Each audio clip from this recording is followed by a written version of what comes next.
Welcome back, Pythoneers. Today, as we take another bite of the built-in report, we're going to finish up our discussion of set with the seldom used frozen set.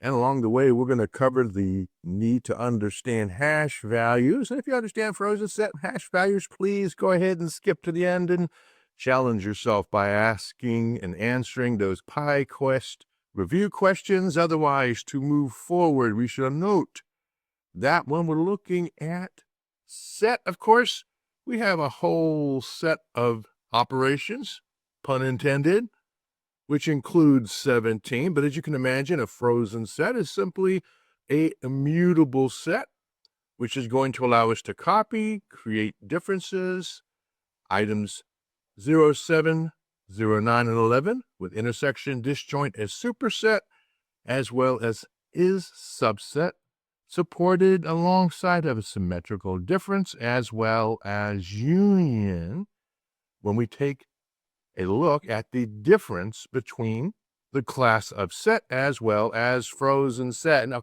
curiously, if we use is subclass on frozen set and vice versa, we'll see that they are absolutely not related by anything more than the ultimate parent, known as object, as we've discussed. And more interestingly, even though they're not related, we get a chance to take a look at the idea of duck typing. In other words, if something is a duck, we'll know it because it will work and act the same as something, even though they're not related. Now, the origin of duck typing is most probably back to Dr. Quote 73603 by James Whitcomb Riley, which I think is fascinating because, as you know, I am very much a quote addict or quotey, as much as I am and you are a technological addict. Certainly if we enjoy Python and are able to suffer through these long and tedious, geeky discussions about the programming language and standard that we all have learned to respect as well as love. So as you know, Dr. Quote is available up on the Python package index in the form of Mighty Maxims, and I won't bother you with my shameless self-advertising tendencies, even if it's something that I love so much that I've shared it with the entire world, not to mention to create several books on it, because once again, patience is a virtue, and I find very few have the patience required to be virtuous, outside of ourselves, of course. So if we have a frozen set, we can imagine it works a lot like set. In other words, we can put any iterable type inside the init or the dunder init. We create things. And of course, we remember that set, just like frozen set, are indeed eccentric, so that even when we take our factorized result or our evaluatable shorthand, we're going to be able to create a set using either an iterable or a sparsely defined repr of another set. Also, interestingly, when we have our frozen set operators, so we're going to find that we have the ampersand, the pipe, the caret, as well as the minus sign, but not the updates in place, as we discussed in our last session. But we will indeed find our augmented Boolean tests of greater than, equal to, or less than equal to be applicable to frozen set. So as we'd expect, because sets are frozen, we can't do any updates in place, but of course we can create a new set and return that set, once again, as we discussed in our previous lesson.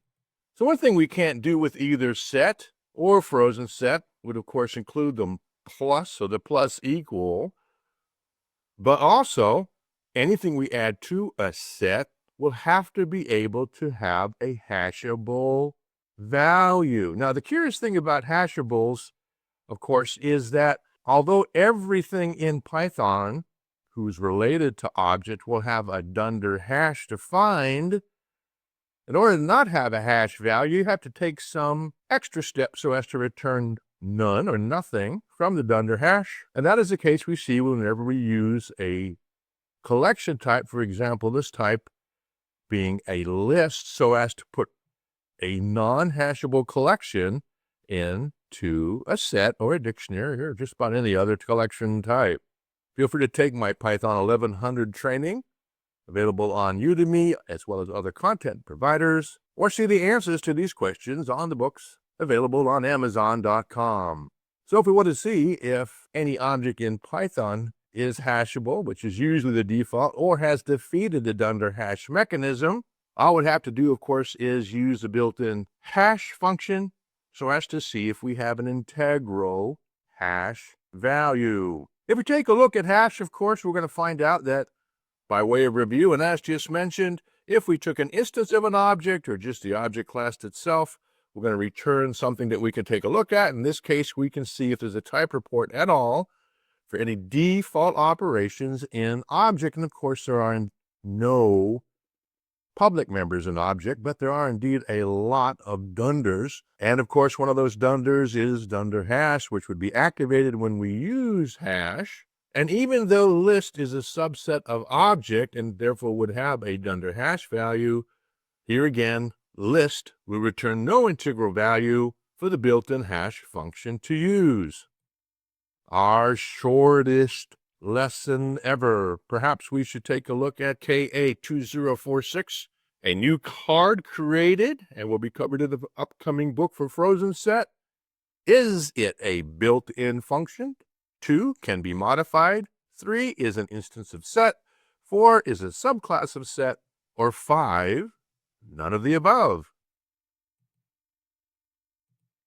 KA2047, using hash, the hash 1 always returns a number. 2 can be modified. 3 is not required by set.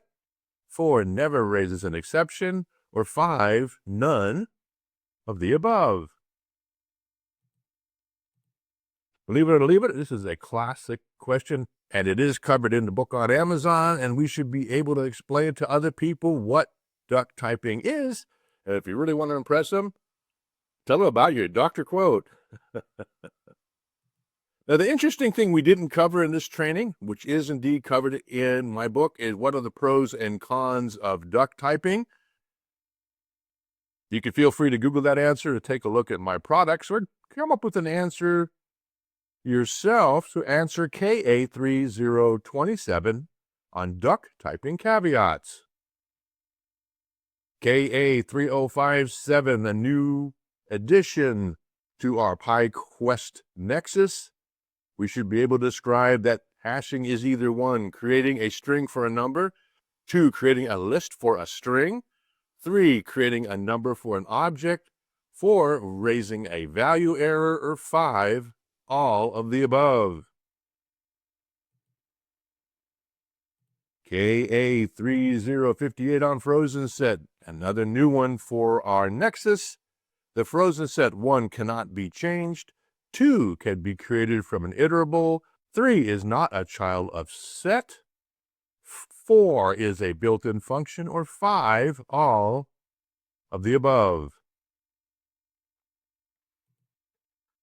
Well, short and sweet and kind of neat. We only have 27 more to go until we get to our concepts in code as well as cards for 200 Python questions. And I want to thank you for taking the time and patience to watch, because I know I do have a bit of a formalized style, but more importantly, I do indeed appreciate that patience as well as tolerance is waning in the world rather than waxing. So I hope you can enjoy not only whimsical, silly things like the word Python, which, of course, as we know, comes from the Honorable Dictator for Life's creator's affection for the well-known comedy troupe, but also for such silly names as the BLT report, because I do believe that whether your bacon be defined in terms of ham, turkey, or tofu, that when it comes to making a wonderful sandwich, I do indeed believe that we can all learn how to be tolerant as well as to get along with each other in our increasingly devolving world. So thanks for watching. I'm looking forward to seeing you in the bookstore.